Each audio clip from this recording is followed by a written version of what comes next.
ರೆಡ್ಡಿಯವರು ಒಂದು ಉತ್ತಮ ಸಮಾಜಕ್ಕೆ ಉತ್ತಮ ಸಂದೇಶವನ್ನು ಕೊಡ್ತಕ್ಕಂಥ ಅಗತ್ಯ ಇರತಕ್ಕಂಥ ಒಂದು ಸಿನಿಮಾವನ್ನು ಮಾಡಿದ್ದಾರೆ. ಈ ತಂಡಕ್ಕೆ ನಾನು ಶುಭ ಕೋರ್ತೇನೆ. ನಮಸ್ಕಾರ ಎಲ್ಲರಿಗೂ. ಬಹಳ ಒಳ್ಳೆ ರೀತಿಯಲ್ಲಿ ಅದನ್ನ ಜನಕ್ಕೆ ತಲುಪೋ ಹಾಗೆ ಮಾಡ್ತಾರೆ.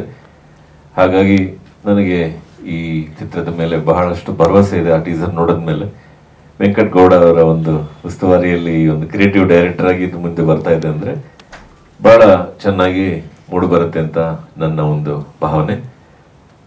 ಇಡೀ ತಂಡಕ್ಕೆ ಒಳ್ಳೇದಾಗಲಿ ಅಂತ ಭಾವಿಸ್ತಾ ನನ್ನೊಂದೆರಡು ಮಾತನ್ನು ಮುಗಿಸ್ತೇನೆ. ನಮಸ್ಕಾರ.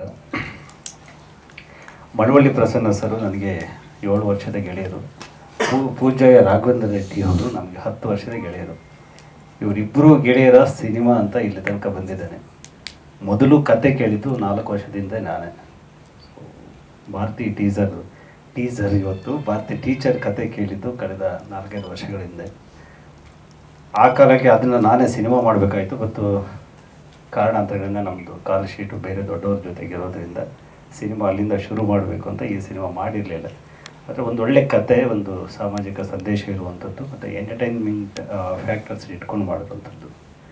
ಸೊ ಮಳವಳ್ಳಿ ಪ್ರಸನ್ನ ಸರ್ ಅವರ ಜರ್ನಿಯನ್ನು ನೋಡಿದರೆ ಒಂದು ಸಂವೇದನೆ ಇರುವಂತಹ ಒಬ್ಬ ನಿರ್ದೇಶಕರವರು. ಅವರಿಗೆ ನಿರೀಕ್ಷಿತ ಮಟ್ಟದ ಗೆಲುವು ಸಿನಿಮಾದಲ್ಲಿ ಮತ್ತು ಸಾಹಿತ್ಯ ಕ್ಷೇತ್ರದಲ್ಲಿ ಎರಡರಲ್ಲೂ ಕೂಡ ಸಿಗಬೇಕಾಗಿದೆ. ಯಾಕಂದರೆ ಅದ್ಭುತವಾದಂತಹ ಒಬ್ಬ ಸಾಹಿತ್ಯ ಅವರು, ಬರವಣಿಗೆ ಅವರ ಶಕ್ತಿ. ಇವತ್ತು ಸಿನಿಮಾ ಲೋಕ ಬಹುತೇಕ ಸೋಲ್ತಾ ಇರುವಂಥದ್ದು ಅದರ ರೈಟಿಂಗ್ಸಲ್ಲಿ ಅಂತ ಎಲ್ಲರೂ ಒಪ್ಕೋಬೇಕಾಗಿದೆ. ಆದರೆ ಒಬ್ಬ ನಿರ್ದೇಶಕ ಇಷ್ಟು ಒಳ್ಳೆಯ ಸಾಹಿತಿ ಆಗಿರೋ ಕಾರಣಕ್ಕೆ ಈ ಸಿನಿಮಾದ ಶಕ್ತಿ ಮತ್ತು ಸಮರ್ಥವಾದಂತಹ ಒಂದು ನಿರ್ದೇಶನ ಪ್ರೇಕ್ಷಕರಿಗೆ ಗೊತ್ತಾಗುತ್ತೆ. ಅದು ಒಂದು. ಮತ್ತು ಇನ್ನೊಂದು ಸ್ನೇಹಿತರಾದಂತಹ ರಾಘವೇಂದ್ರ ರೆಡ್ಡಿ ಅವರು ಈ ಸಿನಿಮಾಗೆ ಅನೇಕ ವರ್ಷಗಳಿಂದ ಕನಸು ಕಂಡು ಇದನ್ನೊಂದು ಸಾಕಾರಗೊಳಿಸ್ಕೊಂಡಿದ್ದಾರೆ. ಅವ್ರಿಗೂ ಕೂಡ ಶುಭ ಕೋರ್ತಾ.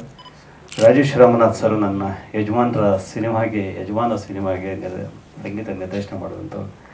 ಅವರೆಲ್ಲ ಬಂದು ಇಲ್ಲಿ ಕೂತಾಗ ಮತ್ತು ಸಂತೋಷ್ ಲಾಡ್ ಸಾರು ಇವತ್ತು ರಾಜಕಾರಣದಲ್ಲಿ ಏನಾದರೂ ಒಂಚೂರು ನಮಗೆ ಬೈಗಳು ಕೇಳ್ತಿದ್ದಾವೆ. ಅದಕ್ಕೆ ಕೆಲವು ಒಳನೋಟಗಳನ್ನು ಕಟ್ಟಿಕೊಡುವಂತಹ ಏಕೈಕ ರಾಜಕಾರಣಿ ಈ ಕಾಲದಲ್ಲಿ ಅವರು ಕೂಡ ಬಂದಿದ್ದಾರೆ.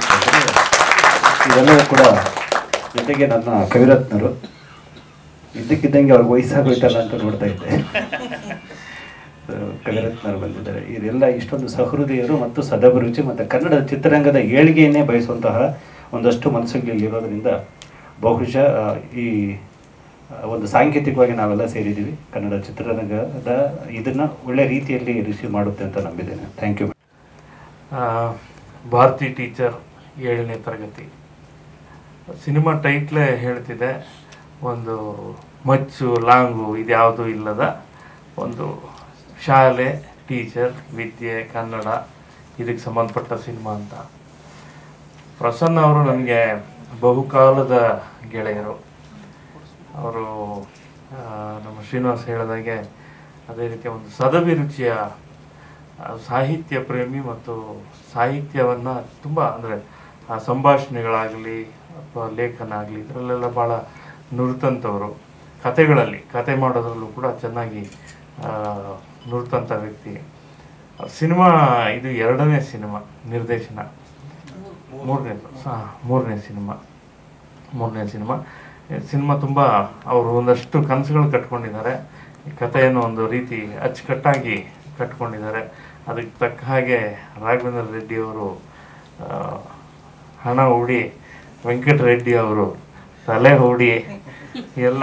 ನನಗೆ ವೆಂಕಟ ಗೌಡ್ರಲ್ಲಿ ಏನಂತಂದರೆ ಈ ಸಾಮಾನ್ಯವಾಗಿ ಡಿಸ್ಟ್ರಿಬ್ಯೂಟ್ರ್ ಅವರು ಸುಮಾರು 106 ಸಿನಿಮಾ ಡಿಸ್ಟ್ರಿಬ್ಯೂಟ್ರು. ಒಬ್ಬ ಡಿಸ್ಟ್ರಿಬ್ಯೂಟ್ರು ಯೋಚನೆ ಮಾಡೋದೇ ಒಂದು ಕಮರ್ಷಿಯಲ್ ಆಸ್ಪೆಕ್ಟ್ಸಲ್ಲಿ. ಸಾರ್ ಪೋಸ್ಟಲ್ಲಿ ರಕ್ತ ಇರಬೇಕು ಸರ್, ಇನ್ನೇನೋ ಇರಬೇಕು ಅಂತ. ಆದರೆ ಇಂಥದ್ದೊಂದು ಜನಪರವಾದ ಕನ್ನಡ ಪರವಾದ ಒಂದು ಸಿನಿಮಾನ ತೆಗೀಲಿಕ್ಕೆ ಆಸಕ್ತಿಯಿಂದ ಅಷ್ಟೊಂದು ಜೊತೆಯಲ್ಲಿರೋದು ನನಗೆ ನಿಜಕ್ಕೂ ಅವ್ರು ನೋಡಿ ಆಶ್ಚರ್ಯ ಮತ್ತು ಸಂತೋಷ ಎರಡೂ ಆಯಿತು. ಪ್ರಸನ್ನ ಅವರಿಗೆ ಒಂದು ಭಾಳ ದೊಡ್ಡ ಗೆಲುವು ಸಿಗಲಿ.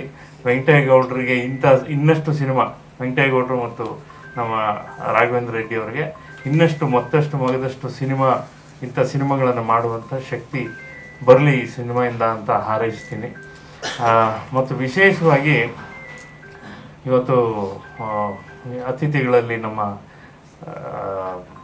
ರಾಜೇಶ್ ರಾಮನಾಥ್ ಅವರು ಮತ್ತು ವೀರಪುತ್ರ ಶ್ರೀನಿವಾಸ್ ಅವರು ಇಲ್ಲ ಭಾಳ ರಾಜೇಶ್ ರಾಮನಾಥ್ ಅವರು ಕನ್ನಡ ನಾಡು ಕಂಡ ಭಾಳ ಅತ್ಯಂತ ಜನಪ್ರಿಯ ಸಂಗೀತ ನಿರ್ದೇಶಕರು. ಅವರು ಸದಾ ಉತ್ಸಾಹಶಾಲಿಗಳಾಗಿ ಈಗ ಮತ್ತೆ ಇನ್ನೊಂದು ಸ್ಟುಡಿಯೋ ಎಲ್ಲ ಮಾಡ್ಕೊತಿದ್ದಾರೆ. ಅವರಿಗೆ ಹೆಚ್ಚು ಒಳ್ಳೆಯದಾಗಲಿ ಅಂತ ಹಾರೈಸ್ತೀನಿ. ನಮ್ಮ ಶ್ರೀನಿವಾಸ್ ಅವ್ರ ಬಗ್ಗೆ ಗೊತ್ತಿದೆ ನಿಮಗೆ. ಅವರು ವಿಷ್ಣು ಸೇನಾ ಸಮಿತಿಯಿಂದ ಆರಂಭ ಮಾಡಿ ಈಗ ಪ್ರಕಾಶನ ಸಂಸ್ಥೆ ಭಾಳ ತುಂಬ ದೊಡ್ಡ ಉತ್ಸವ ಮಾಡಿದ್ರು ಜಯನಗರದಲ್ಲಿ, ಪುಸ್ತಕದ ಒಂದು ಮೇಳನ. ಆ ಪುಸ್ತಕ ಪ್ರೀತಿ ಹಾಗೆ ಮುಂದುವರಿಲಿ. ಒಟ್ಟು ಈ ಸಿನಿಮಾಗೆ ಭಾಳ ಪ್ಲಸ್ ಆಗಬೇಕು ಅನ್ನೋ ದೃಷ್ಟಿಯಿಂದ ನನಗೆ ಆಗಾಗ ಭೇಟಿ ಮಾಡ್ತಾ ಈ ಕತೆ ಹೇಳ್ತಿದ್ರು, ಒಂದಷ್ಟು ಚರ್ಚೆ ಮಾಡ್ತಿದ್ರು ನಮ್ಮ ಪ್ರಸನ್ನ ಅವರು. ಒಂದು ತಿಂಗಳ ಹಿಂದೆ ಬಂದು, ಸರ್ ಕಥೆಯಲ್ಲಿ ಅಂಥೇಳಿ ಒಂದು ಪಾತ್ರ ಹೇಳಿದ್ರು. ಸರಿ ಏನು ಅಂದೆ, ಈ ಪಾತ್ರ ಒಬ್ಬರು ಮಾಡಬೇಕು, ನಿಮಗೆ ಚೆನ್ನಾಗಿ ಪರಿಚಯ ಅವ್ರ ಕೈಲಿ ಮಾಡಿಸ್ಬೇಕಲ್ಲ ಅಂದರು. ಏನು ಕಲಾವಿದ್ರು ಯಾರಾದರೂ ಅಷ್ಟೇ ಮಾಡ್ತಾರೆ, ಕಲಾವಿದ್ರಲ್ಲ ಸರ್. ಯಾರು ಅಂದೆ, ಸಂತೋಷ್ ಲಾಡ್ ಸರ್ ಅಂತ. ಪಾತ್ರ ಅವರಿಗೆ ಚೆನ್ನಾಗಿ ಒಪ್ಪುತ್ತೆ ಅಂತ ಅನ್ನಿಸ್ತು ನನಗೆ. ಆದರೆ ಹೆಂಗೆ ಕೇಳೋದು, ಯಾಕಂದರೆ ಅವರು ಮೂಲತಃ ಅವರು ಸಿನಿಮಾದ ದೊಡ್ಡ ಸಿನಿಮಾಗೆ ಬಂಡವಾಳ ಹಾಕೋದ್ರಿಂದ ಹಿಡಿದು ನಿರ್ಮಾಣ ಎಲ್ಲ ಮಾಡಿದ್ದಾರೆ, ಬೇರೆ ಬೇರೆ ಸಿನಿಮಾಗಳನ್ನು. ಹೋದ ವರ್ಷ ಕೂಡ ಭಾಳ ದೊಡ್ಡ ಕನ್ನಡದ ಒಂದು ಸಿನಿಮಾಗೆ ಅವರು ಒಂದು ರೀತಿ ಹಿಂದೆ ಆಶೀರ್ವಾದ ಮಾಡಿದ್ರು. ಹಾಗೆ ಅಂಥವ್ರು ಹೆಂಗೆ ಒಪ್ಕೋತಾರೆ, ಒಂದು ಏನು ದೊಡ್ಡ ಸ್ಟಾರ್ ಇರುವಂಥ ಸಿನಿಮಾ ಅಲ್ಲ, ಒಂದು ಮಕ್ಕಳು ಮಾಡಿರುವಂಥ ಸಿನಿಮಾ, ಮಗು ಮೇಲೆ ಮತ್ತು ಕತೆ ಕನ್ನಡದ ಮೇಲೆ ಇರುವಂಥ ಸಿನಿಮಾ ಹೇಗೆ ಒಪ್ಕೋತಾರೆ ಗೊತ್ತಿಲ್ಲ. ಕೇಳ್ಬಿಡೋಣ ಬನ್ನಿ ಅಂತೇಳಿ ನಿನ್ನೆ ರಾತ್ರಿ ಒಂದು ತಿಂಗಳಿಂದ ಈ ಸೆಷನ್ ನಡೀತಾ ಇದೆ, ಅದು ಇದು ಅಂತ ಹೇಳಿ ತಳ್ಳಾಕಿ ಪ್ರಸನ್ನ ಫೋನ್ ಮಾಡಿದಾಗೆಲ್ಲ ನಿನ್ನೆ ಒಂದು ಪ್ರಯತ್ನ ಮಾಡೇ ಬಿಡೋಣ ಅಂತೇಳಿ ನಿನ್ನೆ ಹೋದ್ವಿ. ಭಾಳ ಅದೃಷ್ಟವಂತರು ನಮ್ಮ ರಾಘವೇಂದ್ರ ರೆಡ್ಡಿ ಅವರು ಮತ್ತು ಪ್ರಸನ್ನ ಅವರು. ಪಟ್ ಅಂತ ಕತೆ ಎಲ್ಲ ಕೇಳಿದ್ರು. ಕೇಳಿ ಹಿಂಗೆ ಏನಾಗಬೇಕೀಗ ಅಂದರು. ಹಿಂಗೆ ಅಂತಂದು ಕೂಡಲೇ ನಾನು ಅಂತಂದ್ರು. ಇಲ್ಲ ಸರ್ ನೀವು ಮಾಡಿ ಅಂತ ಇನ್ನೊಂದು 4 ಸಲ ಹೇಳಿದ ತಕ್ಷಣ ಆಯ್ತು ಹೋಗಪ್ಪ ನಾನು ಬರ್ತೀನಿ ಅಂದರು. ಸೊ ಹೀಗೆ ಭಾಳ ಸಂತೋಷ ಆಯಿತು. ಅವರ ಪ್ರೀತಿ, ಅವರಿಟ್ಟಿರುವಂಥ ಪ್ರೀತಿಗೆ ಏನು ಹೇಳಿದ್ರು ಕಡಿಮೆನೆ. ಭಾಳ ಖುಷಿ ಆಗ್ತಿದೆ. ಇನ್ನು ಹೆಚ್ಚು ಈ ಸಿನಿಮಾದ ಬಗ್ಗೆ, ಸಿನಿಮಾದ ವಿಚಾರಗಳನ್ನು ನಿರ್ದೇಶಕರು ಮತ್ತು ನಮ್ಮ ಟೆಕ್ನಿಷಿಯನ್ಸ್ ಎಲ್ಲ ಇದ್ದಾರೆ, ಅವ್ರು ಮಾತಾಡ್ತಾರೆ. So the concept I liked. My hero is here only. My hero of the movie. So concept ತುಂಬ ಲೈಕ್ ಆಯ್ತು ನನಗೆ. ಏನು ಈ ಹುಡುಗಿನ ಆಸಕ್ತಿ ಇದೆ, ಇಡೀ ಊರಿಗೆ ಕಲಿಸ್ತಕ್ಕಂಥ ಒಂದು ಆಸಕ್ತಿ ಇದೆ. ಆ ಕಾನ್ಸೆಪ್ಟ್ನಲ್ಲಿ ತುಂಬ ಲೈಕ್ ಆಯ್ತು. ಆ್ಯಂಡ್ ಶೀ ಟೋಲ್ಡ್, ನನಗೆ ಹೇಳಿರ್ತಕ್ಕಂಥದ್ದು ನೀವು ಒಂದು DC ಪಾತ್ರ ಮಾಡ್ಬೇಕಂತ. ಕರೆಕ್ಟಲ್ಲ? ಅದೆಷ್ಟು ಮಟ್ಟಿಗೆ ಸೂಟ್ ಆಗ್ತಾನೆ ಗೊತ್ತಿಲ್ಲ. ನೋಡ್ರೆ ನಮ್ಮನ್ನ ಯಾಕೆ ಕರ್ಕೊಂತೀರ ಅಂದ್ರೆ ಕೂಡ ಇಲ್ಲ ಸರ್ ನೀವು ಬರ್ಬೇಕಂತ ಹೇಳಿದ್ರೆ. ಇನ್ನು I am always a fearful person. ನಾನು ಇನ್ನೂ ಯಾವತ್ತು ಫಿಲಿಮ್ನಲ್ಲಿ ಆ್ಯಕ್ಟಿಂಗ್ ಮಾಡೋದನ್ನಲ್ಲ, but because of that role I could say yes. So like ವೈಸ್ ಶ್ರೀನಿವಾಸ್ ಅವ್ರು ನನ್ನ ಬಗ್ಗೆ ಒಳ್ಳೆಯ ಅಭಿಪ್ರಾಯನ ವ್ಯಕ್ತಪಡಿಸಿದರೆ ನಿಮಗೆ ಧನ್ಯವಾದಗಳು. ಯಾಕಂದರೆ ಈ ರಾಜಕಾರಣ ವ್ಯವಸ್ಥೆಯಲ್ಲಿ ಬದಲಾವಣೆ ಆಗಬೇಕು ಅನ್ನೋ ಉದ್ದೇಶದಿಂದ ನಾವು ರಾಜಕಾರಣಕ್ಕೆ ಬಂದವರು. ಬಟ್ ಅದೆಲ್ಲ ಬೇರೆ ಸಂದರ್ಭದಲ್ಲಿ ಮಾತಾಡೋಣ. ಪ್ರಸನ್ನ ಅವರು ನಿನ್ನೆ ನಾನು ಅವ್ರು ಸ್ವಲ್ಪ ತಲೆ ತಿಂದೆ, ಏನೇನೋ ವಿಚಾರಗಳು ಬೇರೆ ಹೇಳ್ಬಿಟ್ಟೆ. ಸೊ ಹಂಗಾಗಿ ಇಟ್ಸ್ ಅನ್ ಆಪರ್ಚುನಿಟಿ. ಸೊ ನೀವಾಗಿ ನಾನು ಪರ್ಮಿಷನ್ ಕೊಟ್ಟರೆ I'd love to work with you. So Chandra sir ಇದ್ದಾರೆ. ಸೊ ನೀವೇ ಗಣೇಶನ ಮದುವೆ, ಗೌರಿ ಗಣೇಶ ಅಲ್ಲಿಂದ ನೋಡಿ ಬೆಳೆದವರು. So it's an wonderful opportunity. Hopefully ನಾನು ಜಸ್ಟಿಫೈ ಮಾಡ್ತೀನಿ ಆ ರೋಲಿಗೆ ಅಂತ ಅನಿಸ್ತಾ ಇದೆ. ಬಟ್ ಇನ್ನೂ ಭಯನೂ ಇದೆ. ಸೊ ಎಲ್ಲಿ ವಿಡ್ರಾ ಆಗುತ್ತೆ, ವಿಡ್ರಾವಲ್ ಸಿಂಪ್ಟಮ್, ಭಯ ಸಿಂಪ್ಟಮ್ ಎಲ್ಲ ಗೊತ್ತಿಲ್ಲ. But anyway thank you so much for inviting me and so happy and wish you all the best. Prasanna ಅವರಿಗೆ ಆಮೇಲೆ ವಿಶೇಷವಾಗಿ ನಮ್ಮ ರೆಡ್ಡಿ ಅವರು ಏನಿವತ್ತು ಬಂಡವಾಳ ಹಾಕಿದ್ದಾರೆ. ಯಾಕಂದರೆ ಪಿಕ್ಚರ್ ಗೆಲ್ತಕ್ಕಂಥದ್ದು ತುಂಬ ಕಷ್ಟ ಇದೆ. ಓವರಾಲ್ ಪ್ರಪಂಚದಲ್ಲಿ 8% ಸಕ್ಸಸ್ ರೇಟ್ ಇರೋದು. ಅದರಲ್ಲಿ ಇದು ನಾನ್ ಕಮರ್ಷಿಯಲ್ ಮೂವಿ ಇರೋದ್ರಿಂದ ಇದು ಒನ್ ಆಫ್ ದ ಮೆಸೇಜ್ ಇರತಕ್ಕಂಥ ಮೂವಿ ಇದೆ. ಅದರಲ್ಲಿ ನಾನು ಒಂದು ಪಾತ್ರ ಸಿಗ್ತದೆ. ನನ್ನ ಅದೃಷ್ಟ ಅಂತ ನಾನು ಭಾವಿಸಿ ಇಲ್ಲಿ ಬಂದಿದ್ದೇನೆ. So I wish you all the best. You got a long way to go. ನಿಮ್ಮೆಲ್ಲರೂ ಒಳ್ಳೇದಾಗಲಿ. ಕನ್ನಡ ಸಿನಿಮಾನ ಹೆಚ್ಚಿನ ಬೆಳೀಲಿ ದೊಡ್ಡ ಮಟ್ಟದಲ್ಲಿ. ಯಾಕಂದರೆ ನಮ್ಮಲ್ಲಿರ್ತಕ್ಕಂಥ ಡಾಕ್ಟರ್ ರಾಜ್ಕುಮಾರ್ ಅವ್ರ ಕಾಲಿಂದ ಅನಂತ್ ನಾಗ್ ಅವರು, ನಮ್ಮ ವಿಷ್ಣುವರ್ಧನ್ ಅವರು, ಶಂಕರ್ ನಾಗ್ ಅವ್ರ ಪಿಕ್ಚರ್ಗಳು ನಾವು ನೋಡಿ, ರವಿಚಂದ್ರನ್ ಅವ್ರ ಪಿಕ್ಚರ್ ನೋಡಿ ಬಂದಿರತಕ್ಕಂಥವ್ರು ನಾವು ಎಲ್ಲ. ಹಂಸಲೇಖ ಇರ್ಬೋದು, all music directors here. We have got a great journey as a Kannada industry. So Puttanna Kanagal ಅಂತ ಡೈರೆಕ್ಟರ್ ನಾವು ನೋಡಿರ್ತಕ್ಕಂಥ ನಮ್ಮ ಕನ್ನಡ ಇಂಡಸ್ಟ್ರಿ. ಹಂಗಾಗಿ so still we have got long way to go. ಈಗ ಇಂಟರ್ನ್ಯಾಷನಲ್ ಲೆವೆಲಲ್ಲಿ ಇವತ್ತು ಕನ್ನಡ ಪಿಕ್ಚರ್ಗಳು ಗುರುತಿಸ್ಕೊಂತ ಇದೆ. ಇನ್ನು ಹೆಚ್ಚಿನ ಮಟ್ಟದಲ್ಲಿ ಕನ್ನಡ ಬೆಳೀಲಿ, ಕನ್ನಡ ಸಿನಿಮಾ ಇನ್ನು ಇಂಟರ್ನ್ಯಾಷನಲ್ ಲೆವೆಲ್ಗೆ ಹೋಗಲಿ ಅಂತ ಈ ಸಂದರ್ಭದಲ್ಲಿ ಹೇಳಿ ಕನ್ನಡ ಇಂಡಸ್ಟ್ರಿಗೂ ಇಲ್ಲಿರ್ತಕ್ಕಂಥ ಪ್ರತಿಯೊಬ್ಬರಿಗೂ ನಾನು ಶುಭವನ್ನು ಹಾರಿಸಿ 2 ಮಾತನ್ನು ಮುಗಿಸ್ತೀನಿ. ನಮಸ್ಕಾರ. ತುಂಬ ಸಂತೋಷ ಕೊಟ್ಟಿರ್ತಕ್ಕಂಥ ಆ್ಯಕ್ಚುಲಿ ಎಮೋಷ್ನಲ್ ಆದಂಥ ಒಂದು ವಿಚಾರವನ್ನು ನಾನು ಹಂಚಿಕೊಳ್ತೀನಿ. ಈ ಕಥೆಯನ್ನು ನಾವು ಅಂದ್ಕೊಂಡು ಸಿನಿಮಾ ಮಾಡಬೇಕು ಅನ್ನುವಂಥ ಕಾಲದಿಂದಲೂ ಕೂಡ ನನ್ನ ಮನಸ್ಸಲ್ಲಿ ಒಂದು ಕನಸಿತ್ತು. ಅದರಲ್ಲಿ ಒಂದು ಪಾತ್ರವನ್ನು ಸಂತೋಷ್ ಲಾಡ್ ಸರ್ ಅವರು ಮಾಡಬೇಕು ಅನ್ನುವಂಥದ್ದು. ನಿನ್ನೆ ರಾತ್ರಿ ಈ ಕನಸು ನನಸಾದಂಥ ಆ ಕ್ಷಣನ ನಾನು ಖಂಡಿತ ಮರೆಯೋದಕ್ಕೆ ಸಾಧ್ಯ ಇಲ್ಲ. ತುಂಬ ಎಂಜಾಯ್ ಮಾಡಿದೆ sir. I am really thankful to you so much. ಯಾಕೆಂದರೆ ಅದಕ್ಕೆ ಒಂದೇ ಕಾರಣ ಇದೆ. ನಾನು ನಿಮ್ಮ ಹತ್ರ ಮಾತಾಡುವಾಗ ಅವಾಗ ಹೇಳಿದೆ, ಅದು ಈ ಮುಖ್ಯವಾಗಿ ಈ ಸಿನಿಮಾ ಅದ್ರ ಬಗ್ಗೆ ಹೇಳ್ತೀನಿ. ಇದು ಪ್ರೊಡ್ಯೂಸರ್ ಫಸ್ಟ್ ಡೈಲಾಗ್ ಏನು ಹೇಳಿದ್ರು ಅನ್ನೋದ್ರದ್ದು, ಈ ಸಿನಿಮಾದಲ್ಲಿ ಒಂದು ಆಶಯ ಇದೆ, ಅದು ಕನ್ನಡದ ಕಾಳಜಿ ಕೊಟ್ಟಂತಹ ಒಂದು ಆಶಯ, ಅದೊಂದು ಯೋಚನೆ. ಈ ಯೋಜನೆ ಆಗಬೇಕು, ಮತ್ತೆ ಅದು ಈ ತಲೆಮಾರಿನ ಮಕ್ಕಳಲ್ಲಿ ಒಂದು ಕಲಿಯುವ ಮತ್ತು ಕಲಿಸುವ ಕಿಚ್ಚನ್ನು ಹುಟ್ಟು ಹಾಕಬೇಕು ಅನ್ನುವಂಥದ್ದು ಒಂದು ಮುಖ್ಯವಾದ ಆಶಯ.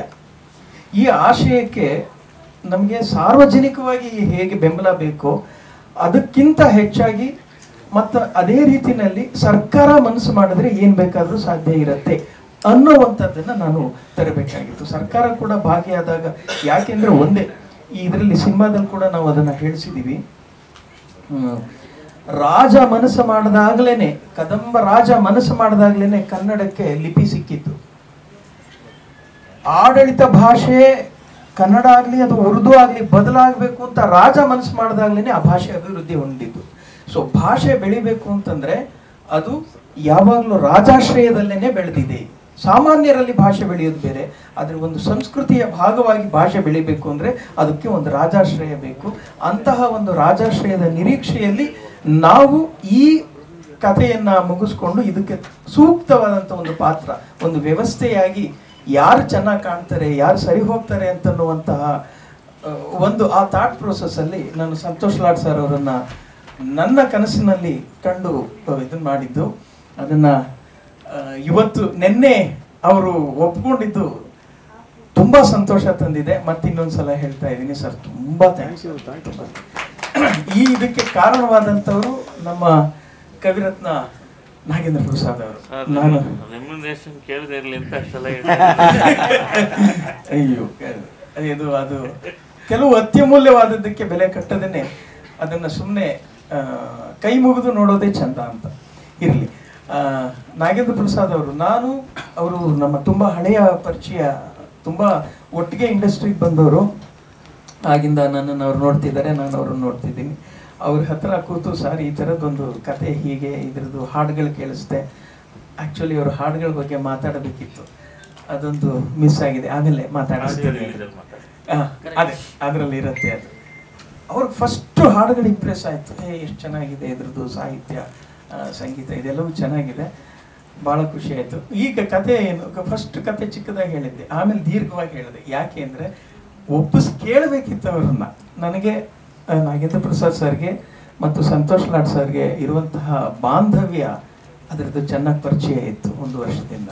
ಸೊ ಇವ್ರನ್ನ ಕೇಳೋದಕ್ಕೆ ಅವರೇ ಸರಿ ಅನ್ನುವಂಥದ್ದು ನನ್ನ ಮನಸ್ಸಲ್ಲಿತ್ತು. ಮೊದಲು ಅವ್ರನ್ನ ಒಪ್ಸೋದೇ ದೊಡ್ಡ ಕಷ್ಟ. ಅದು ಅವ್ರು ಯಾರ ಹತ್ರನೂ ಏನು ಕೇಳ್ಕೊಂಡು ಹೋದವರಲ್ಲ, ಅವ್ರ ಸ್ವಂತಕ್ಕೆ ಕೂಡ ಅವರು ಯಾವತ್ತೂ ಬಂದವರಲ್ಲ. ಬಟ್ 1 ತಿಂಗಳು ಅವ್ರಿಗೆ ಕಾನ್ಸೆಪ್ಟ್ ಕೇಳಿದ್ರು. ನಿನ್ನೆ ಅದನ್ನೇ ಹೇಳ್ತಾ ಇದ್ರು ಅವರು, it might not be universal but it is unique ಅಂತ. ಅದೊಂದು ಮಾತು ನಿನ್ನೆ ಅವ್ರಿಗೂ ಕೂಡ ಸಾರ್ಗೂ ಕೂಡ ತಾಗ್ತದ್ದು. ಅದಕ್ಕೆ ಅವರು ಇದ್ರದಕ್ಕೆ ಒಪ್ಪಿಗೆ ಕೊಟ್ಟರು ಅಂತ ನಾವು ಭಾವಿಸ್ತೀವಿ. ಅವರು ಆ ಯೂನಿಕ್ ಕಾನ್ಸೆಪ್ಟನ್ನು ಇಷ್ಟಪಟ್ಟು ಇದನ್ನು ಅವರು ಮಾಡದೆ ಇನ್ಯಾರು ಮಾಡಬೇಕು, ಇಲ್ಲ ನಾನು ಮಾತಾಡ್ತೀನಿ, ಕೇಳಿ ನೋಡ್ತೀನಿ, ಒಪ್ಕೊಂಡ್ರೆ ಅದೃಷ್ಟ ಬನ್ನಿ ಅಂತ ಹೇಳಿ ಕರ್ಕೊಂಡು ಹೋದರು. ನಿನ್ನೆ ಒಪ್ಪಿಸ್ಕೊಂಡ್ರು. Sir, I am really thankful to you. ನಾವು ತುಂಬ ಸಲ ನಮ್ಮ ಬಾಂಧವ್ಯದಲ್ಲಿ ಏನೇನೋ ಕನಸುಗಳು ಕಂಡಿದ್ವಿ, ಅದು ಯಾವುದು ಕೈಗೂಡಲಿಲ್ಲ. ಬಟ್ ಇದು ಮಾತ್ರ ನನಗೆ ತುಂಬಾ ಸಂತೋಷ, ಸಂಭ್ರಮ ಕೊಟ್ಟಿದೆ. ನಾನು ನಿಮಗೆ ಹೃತ್ಪೂರ್ವಕವಾದಂಥ ಧನ್ಯವಾದಗಳನ್ನು ಅರ್ಪಿಸ್ತೇನೆ. ಇದು 2ನೇ ಲೈನಲ್ಲಿ ಇರ್ತಕ್ಕಂಥ ಕತೆ. ಭಾರತಿ ಅನ್ನುವಂತಹ 7ನೇ ತರಗತಿ ಓದುವ ಹುಡುಗಿ ಭಾರತಿ ಟೀಚರ್ ಆಗಿ ಹೇಗೆ ಬದಲಾಗ್ತಾಳೆ ಅನ್ನೋದಷ್ಟೇ ಕಥೆ. ಅಲ್ಲಿ ಈಕೆಗೆ ಒಂದು ಕನಸಿರುತ್ತೆ, ಒಂದು ಆಶಯ ಇರುತ್ತೆ. ಏನಪ್ಪಾ ಅಂದರೆ ಅದನ್ನು ಹೇಳೇ ಬಿಡ್ತೀನಿ, ಏನು ತೊಂದರೆ ಇಲ್ಲ. ತನ್ನ ಊರಿನ ಪ್ರತಿಯೊಬ್ಬರೂ ಕೂಡ ಕನ್ನಡ ಓದೋದು ಬರೆಯೋದು ಕಲಿಬೇಕು. ನಾನು ಅಂತಹ ಒಂದು ಕನಸನ್ನು ಬಿತ್ತಿದ ಪಾತ್ರ ಅವರ ಮೇಷ್ಟ್ರಾಗಿ ಇದಕ್ಕೆ ಸಿಹಿ ಕೈ ಚಂದ್ರು ಅವರು ಜೀವ ತುಂಬಿದ್ದಾರೆ. ಈಕೆ ಕೂಡ ಮಹಾನ್ ಪ್ರತಿಭಾವಂತೆ, ಅದನ್ನು ನಾವು ಮರೆಯೋ ಹಾಗೆ ಇಲ್ಲ. ಅವಳ ಪ್ರತಿಭೆಯನ್ನು ಬಹುಶಃ 80% ಬಳಸ್ಕೊಂಡಿದ್ದಾಳೆ. ಇನ್ನೊಂದು 20% ಸ್ವಲ್ಪ ಕಷ್ಟ ಆಯಿತು. ಯಾಕೆ ಕಷ್ಟ ಆಯಿತು ಅಂತ ಆಮೇಲೆ ಹೇಳೋಣ. ಸೊ ಈ ಥರದ ಒಂದು ಕಾನ್ಸೆಪ್ಟು, ಅವಳು ಆ ಕನಸನ್ನು ಸಾಧಿಸ್ಕೊಳ್ಳೋ ಹಾದಿನಲ್ಲಿ ಅನುಭವಿಸುವಂಥ ಸಂತೋಷ, ನೋವು, ಆ ಉತ್ಸಾಹ, ಪ್ರಯತ್ನ, ಇದೆಲ್ಲದರ ಮಧ್ಯೆ ಆಕೆಗೆ ಒಂದು ದಾರಿ ಕಾಣ್ತದೆ. ವ್ಯವಸ್ಥೆಯನ್ನು ನಾನು ಬಳಸ್ಕೊಂಡ್ರೆ ಇದು ಸಾಧ್ಯ, ಈ ಕನಸು ಅನ್ನುವಂಥದ್ದು. ಅದಕ್ಕೆ ಅವಳು ಹೇಗೆ ಯೋಚನೆ ಮಾಡ್ತಾಳೆ, ಅದಕ್ಕೆ ಹೇಗೆ ಒಬ್ಬ DC ಆಗಿ ಬಂದಂಥವ್ರು ಹೆಲ್ಪ್ ಮಾಡ್ತಾರೆ, ಅದಕ್ಕೆ ಇಷ್ಟೆಲ್ಲ ಅವರು ಮಾಡಿದ್ರೂ ಕೂಡ ಇಷ್ಟು ಜೊತೆಯಲ್ಲಿ ಸಶಕ್ತವಾಗಿ ರಾಜಕೀಯ ಶಕ್ತಿ ಆಗಲಿ, ಇದು ಸತ್ಯ, ಇದು ಸರ್ಕಾರದ ವ್ಯವಸ್ಥೆ ಆಗಲಿ, ರಾಜಕೀಯ ಶಕ್ತಿ ಆಗಲಿ, ಜೊತೆಯಾಗಿ ನಿಂತರೂ ಕೂಡ ಕೆಲವು ಯೋಜನೆಗಳು ಜಾರಿಗೊಳಿಸೋದಕ್ಕೆ ಕಷ್ಟ ಆಗ್ತವೆ. ಯಾಕೆ ಅಂದರೆ ನಮ್ಮ ಸಮಾಜದಲ್ಲಿ ಇರ್ತಕ್ಕಂಥ ಕೆಲವು ಸಂಕುಚಿತ ಮನೋಭಾವದ ವ್ಯಕ್ತಿಗಳ ಪ್ರವೇಶದಿಂದ ಅದಕ್ಕೆ ಕಾನೂನಾತ್ಮಕವಾದಂಥ, ಸಂವಿಧಾನಾತ್ಮಕವಾದಂತಹ ಸಮಸ್ಯೆಗಳನ್ನು ಅವರು ತಂದೊಡ್ಡೋದ್ರಿಂದ ಈ ದೃಷ್ಟಿಯಲ್ಲಿ ನಾವು ಆ ಕಥೆಯನ್ನು ಮುಂದುವರಿಸ್ಕೊಂಡು ಏನೇ ಮಾಡಿದ್ರು ಈ ಉದ್ದೇಶ ಸೋಲತ್ತೆ ಅಂತನ್ನುವಾಗ ಮತ್ತೆ ಅಲ್ಲಿ ಮಾನವೀಯತೆ ಚಿಗುರಿ ಹೇಗೆ ಆಕೆಗೆ ಗೆಲುವು ಕಾಣುತ್ತೆ ಅನ್ನುವಂತಹ ಒಂದು ಕಥೆಯನ್ನು ನಾನು ಮಾಡಿದ್ದೀವಿ. ಇದಿಷ್ಟು ಇದರ ಜಿಸ್ಟು. ಬಟ್ ಇಡೀ ಸಿನಿಮಾ ನೋಡಿದಾಗ ಇದಕ್ಕೆ ಎಷ್ಟರ ಮಟ್ಟಕ್ಕೆ ನಾವು ಜಸ್ಟಿಫಿಕೇಶನ್ ಕೊಟ್ಟಿದ್ದೀವಿ ಅನ್ನುವಂಥದ್ದು ನಿಮಗೆ ಗೊತ್ತಾಗ್ತದೆ. ಅದು ಕಥೆಯ ಇದು. ಈಗ ನಾನು ಪಾತ್ರದ ಪರಿಚಯಗಳನ್ನು ಕೂಡ ಒಂಚೂರು ಮಾಡಿಬಿಡ್ತೀನಿ. ಯಶಿಕಾ, ಆಕೆನೇ ಭಾರತಿ ಟೀಚರ್ ಪಾತ್ರ ಮಾಡಿರೋದು 7ನೇ ತರಗತಿ. ಆ್ಯಕ್ಚುಲಿ 7ನೇ ತರಗತಿ. ಈಗ ನೋಡಿದ್ರೆ ಕಾಲೇಜ್ ಹುಡುಗಿ ಥರ ಆಗ್ತಾ ಇದ್ದಾಳೆ. ಒಂದೇ ಒಂದು ಸಮಸ್ಯೆ ಆಯಿತು. ನಾವು ಡಿಸೆಂಬರ್ 5ನೇ ತಾರೀಕು ಇವಳನ್ನು ಆಯ್ಕೆ ಮಾಡಿ ಕ್ಯಾಮ್ರಾ ಮುಂದೆ ನಿಲ್ಲಿಸಿದಾಗ ಏನಿದ್ಲು, ಅಲ್ಲಿಂದ ಶೂಟಿಂಗ್ ಮಾರ್ಚಲ್ಲಿ ಮುಗಿಯೋದ್ರೊಳಗೆ 3 ತಿಂಗಳಲ್ಲಿ ಅವಳು 3 ಇಂಚ್ ಬೆಳೆದ್ಲು, 6 ಇಂಚ್ ಅಗಲ ಆದ್ಲು. ಇದಕ್ಕೆ ನಾವು ಹೊಣೆಗಾರರಲ್ಲ, ಅದು ವಯಸ್ಸಿನ ಸಮಸ್ಯೆ. ಅದು ಚಿಗುರೋ ಕಾಲ, ಅವಳು ಚಿಗುರ್ಬಿಟ್ಲು. ನಾವು ಅದೇ ಕಾರಣಕ್ಕೆ ತುಂಬ ಬೇಗನೆ ಇನ್ನೂ ಮುಗಿಸ್ಬೇಕು, ಇನ್ನು 1 ದಿವಸ ಇರ್ತಕ್ಕಂಥ 2 ದಿವಸ ಇರ್ತಕ್ಕಂಥ ಈ ಕಥೆಯ ಪಾತ್ರವನ್ನು ಯಾಕೆ ಅರ್ಜೆಂಟಾಗಿ ಮುಗಿಸ್ಬೇಕು ಅಂತಿದ್ದೀವಿ ಅಂದರೆ, ಮತ್ತೆ ಇನ್ನೊಂದು ತಿಂಗಳು ಬಿಟ್ಟರೆ ಇನ್ನೊಂದು 2 ಇಂಚ್ ದಪ್ಪ ಆಗೋಗ್ಬಿಟ್ರೆ, ಇನ್ನೊಂದು 2 ಇಂಚ್ ಎತ್ತರ ಆಗೋಗ್ಬಿಟ್ಲೆ ಅವಾಗ ಸಮಸ್ಯೆ ಆಗತ್ತೆ ಅಂತ ಆದಷ್ಟು ಬೇಗ ಮಾಡ್ಬೇಕಂತಿದೀವಿ. ಓಕೆ, ನಿರ್ದೇಶಕರೇ, ಪಾತ್ರ ಅವರವರೇ ಪರಿಚಯ ಮಾಡಿದ್ರೆ ಚೆನ್ನಾಗಿರುತ್ತೆ ಅಂತ ಅನ್ಸುತ್ತೆ. ಓಕೆ, ಪಾತ್ರಗಳನ್ನ ಇವ್ರನ್ನ ಪರಿಚಯಿಸೋದಾದ್ರೆ ಬಣ್ಣ ಹಚ್ಕೊಳ್ತಾ ಇದೆ, ಭಾಳ ಖುಷಿ ಆಗ್ತದೆ. ಯಾಕಂದರೆ ಪ್ರಸನ್ನ ಅವ್ರನ್ನ ಭಾಳ ವರ್ಷಗಳಿಂದ ನೋಡಿದ್ದೀನಿ ನಾನು. ಅವರು ಎಷ್ಟು ಶ್ರಮಜೀವಿ, ಎಷ್ಟು ಕಷ್ಟಪಡ್ತಿದ್ರು, ಯಾವುದೇ ಕೆಲಸ ತೊಗೊಂಡ್ರು ಎಷ್ಟು 100% ಅದಕ್ಕೆ ಇನ್ವಾಲ್ವ್ ಆಗಿ ಕೆಲಸ ಮಾಡ್ತಾರೆ ಅನ್ನೋದನ್ನು ನಾನು ವೈಯಕ್ತಿಕವಾಗಿ ನೋಡಿದ್ದೀನಿ. ನನ್ನ ಧಾರಾವಾಹಿಗಳಿಗೂ ಕೂಡ ಅವರು ಚಿತ್ರಕಥೆ, ಕಥೆ, ಸಂಭಾಷಣೆ ಎಲ್ಲ ಬರೆದುಕೊಟ್ಟಿದ್ದಾರೆ. ಆಗ್ಲಿಂದ ಕೂಡ ನನಗೆ ಅವರ ಶ್ರಮ ಏನು ಅನ್ನೋದು ಗೊತ್ತು. ಈ ಚಿತ್ರದ ಬಗ್ಗೆ ಅವ್ರು ಕಟ್ಕೊಂಡಿರ್ತಕ್ಕಂಥ ಕನಸು ಬಹಳ ದೊಡ್ಡದು. ಆ ಬಹಳ ದೊಡ್ಡ ಕನಸಿಗೆ ಇವತ್ತು ಕರೆಕ್ಟಾಗಿ ಎಲ್ಲೆಲ್ಲಿ ಬಣ್ಣಗಳು, ಯಾವ್ಯಾವ ಬಣ್ಣಗಳು ಸೇರಬೇಕೋ ಆ ಬಣ್ಣಗಳು ಆ ಕನಸಿಗೆ ಸೇರ್ತಾ ಇರೋದ್ರಿಂದ ಇಡೀ ಪಿಕ್ಚರು ಭಾಳ ಬ್ಯೂಟಿಫುಲ್ಲಾಗಿ, ಕಲರ್ಫುಲ್ಲಾಗಿ ಕಾಣಿಸ್ತಾ ಇದೆ. ಆ ಕನಸು ಎಲ್ಲರೂ ನೋಡಿ ಅದನ್ನು ಮೆಚ್ಕೊಂಡು ಆ ಸಿನಿಮಾ ಸೂಪರ್ ಹಿಟ್ ಆಗಬೇಕು ಅನ್ನೋದು ನಮ್ಮೆಲ್ಲರ ಆಶಯ. ಅವರಿಗೆ ಯಶಸ್ಸು ಸಿಗಲೇಬೇಕು. ಯಾಕೆಂದರೆ ಅವರು ಪಡ್ತಿರ್ತಕ್ಕಂಥ ಒಂದು ಶ್ರಮ, ಅವರಲ್ಲಿರ್ತಕ್ಕಂಥ ಡೆಡಿಕೇಶನ್ನು, ಅದಕ್ಕೊಂದು ಪ್ರತಿಫಲ ಸಿಗಲೇಬೇಕು. So I wish him all the best. ನಾನು ಈ ಚಿತ್ರದಲ್ಲಿ ಮೇಷ್ಟ್ರ ಪಾತ್ರ ಮಾಡಿದ್ದೀನಿ. ಸಾಮಾನ್ಯವಾಗಿ ಚಂದ್ರು ಅಂದ ತಕ್ಷಣ ಕಾಮಿಡಿ ಅಥವಾ ಅಡಿಗೆ ಎರಡೇ ತಲೆಗೆ ಬರೋದು. ಅವನು ಬೇರೆ ಥರ ಪಾತ್ರ ಮಾಡ್ತಾನೆ ಅಂತ ಯಾರು ಯೋಚನೆ ಮಾಡಲ್ಲ. ಆದರೆ ಪ್ರಸನ್ನ ಅವರು ಚಂದ್ರು ಇದನ್ನು ಮಾಡಬಲ್ಲರು ಅನ್ನೋ ಒಂದು ನಂಬಿಕೆ ಇಟ್ಕೊಂಡು ನನಗೆ ಪಾತ್ರ ಕೊಟ್ಟಿದ್ದಾರೆ. ಭಾಳ ಖುಷಿಯಾಯಿತು ಪಾತ್ರ ಮಾಡೋದು. ಇಂಥ ಒಂದು ಅವಕಾಶ ನನ್ನಂಥ ಕಲಾವಿದನಿಗೆ ಸಿಗೋದು ಭಾಳ ವಿರಳ. ನಾನೊಂದು 500 ಸಿನಿಮಾ ಮಾಡಿದ್ದೀನಿ. ಬಹುಶಃ ಒಂದು 3 ಸಿನಿಮಾದಲ್ಲಿ ಒಂದು ಸೀರಿಯಸ್ ರೋಲ್ ಮಾಡಿದ್ದೀನಿ ಅಷ್ಟೇ. ಇನ್ನು ಮಿಕ್ಕಿದೆಲ್ಲ ಕಾಮಿಡಿ, ಆ ಥರದ್ದೇ ರೋಲ್ಗಳು. ಸೊ ಅದನ್ನು ಬಿಟ್ಟು ಇವನು ಬೇರೆ ಥರ ಮಾಡ್ತಾನೆ ಅಂತ ನನ್ನ ಮೇಲೆ ಅವ್ರ ಕಾನ್ಫಿಡೆನ್ಸ್ ಇಟ್ಟಿದ್ದಕ್ಕೆ ನಾನು ಅವ್ರಿಗೆ ಥ್ಯಾಂಕ್ಸ್ ಹೇಳ್ತೀನಿ. ಪ್ರತಿಯೊಂದು ದೃಶ್ಯ ಮಾಡುವಾಗ ಆ ದೃಶ್ಯದಲ್ಲಿ ಎಲ್ಲ ಕಲಾವಿದರು, ತಂತ್ರಜ್ಞರು, ಅವ್ರ ಇನ್ವಾಲ್ವ್ಮೆಂಟು, ಅವರು ಇದು ಚೆನ್ನಾಗಿ ಬರಬೇಕು ಅನ್ನೋದಕ್ಕೆ ಎಷ್ಟು ಶ್ರಮ ವಹಿಸ್ತಿದ್ದು ಅದೆಲ್ಲ ನೋಡಿದಾಗ ನಿಜವಾಗ್ಲೂ ಮನಸ್ಸಿಗೆ ಭಾಳ ಖುಷಿಯಾಯಿತು. ಇಂಥ ಒಂದು ತಂಡದಲ್ಲಿ ನಾನು ಕೆಲಸ ಮಾಡಿದ್ದು. I wish team Bharati teacher science standard all the best. ಈಗ ಟೀಸರ್ ಲಾಂಚ್ ಆಗಿದೆ, ತುಂಬ ಚೆನ್ನಾಗಿದೆ ಟೀಸರು.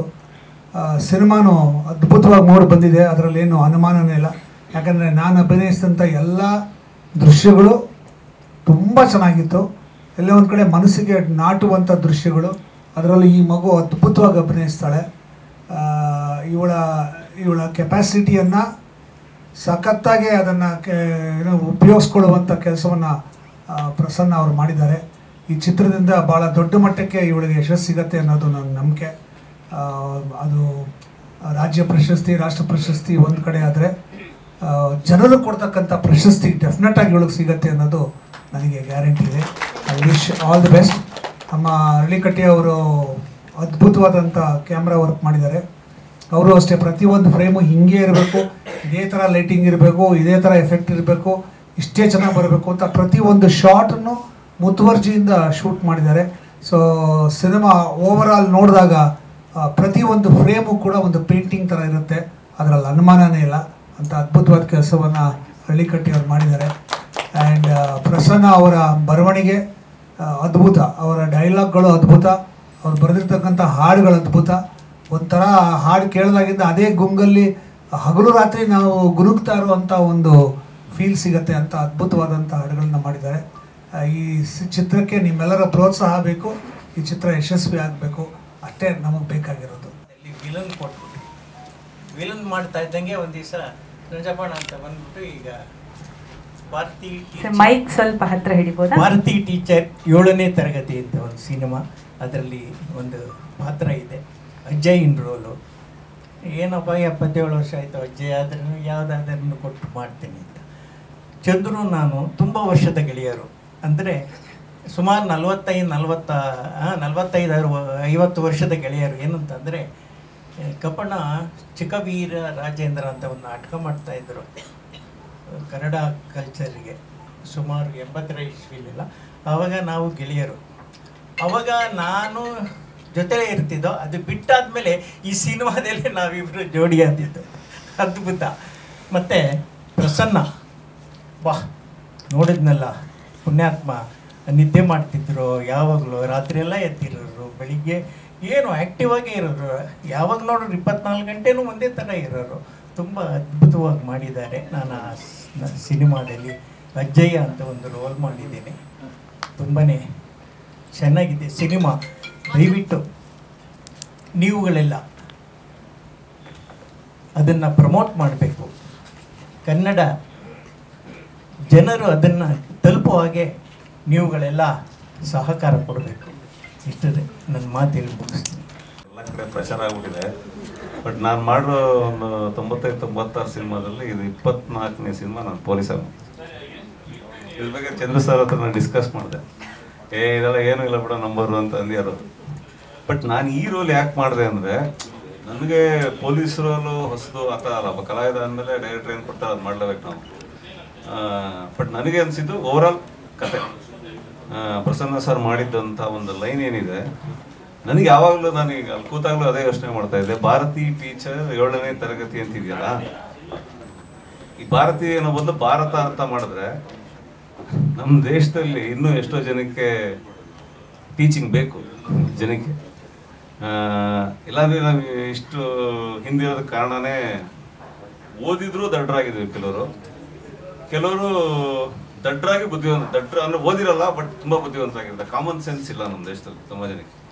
ಸೊ ನನಗೆ ಓವರಾಲ್ ಆ ಕತೆ, ಆ ಹುಡುಗಿ ತಗೊಳ್ಳೋ ಮೋಟೋ, ಭಾಷೆ ಮೇಲಿನ ಪ್ರೇಮ, ಆ ಸರ್ ಸೈಕೆ ಚಂದ್ರ ಸರ್ ಇದ್ದಿದ್ದ ಆ ಪಾತ್ರಕ್ಕೆ ಇದ್ದಿದ್ದನ್ನ ಭಾರತಿ ಮುಂದುವರಿಸ್ತಾಳೆ. ಅಲ್ಲಿ ನಾವೊಂದು ಪಾತ್ರ ಆಗ್ತೀವಿ, ಬಟ್ ಯಾವ ಕಥೆಯಲ್ಲಿ ಪಾತ್ರ ಆಗ್ತೀವಿ ಅನ್ನೋದು ಇಂಪಾರ್ಟೆಂಟು ನನಗೆ. ಅದಕ್ಕೆ ನನಗೆ ಈ ಸಿನಿಮಾ ನಾನು ಪ್ರಸನ್ನ ಸರ್ ಹೇಳಿದ ತಕ್ಷಣ ಮಾಡಿದೆ. ಅಂದರೆ ನಾವು ಪ್ರಸನ್ನ ಸರ್ ನಾನು ಫೇಸ್ಬುಕ್ ಫ್ರೆಂಡ್ಸು. ನಾನು ಸುಮ್ಮನೆ ನಂದೇನು ಸರ್ ಪಾತ್ರ ಅಂತ ಸುಮ್ಮನೆ ಪಿಂಕ್ ಮಾಡಿದ್ದು ನಾನು ಅಷ್ಟೇ.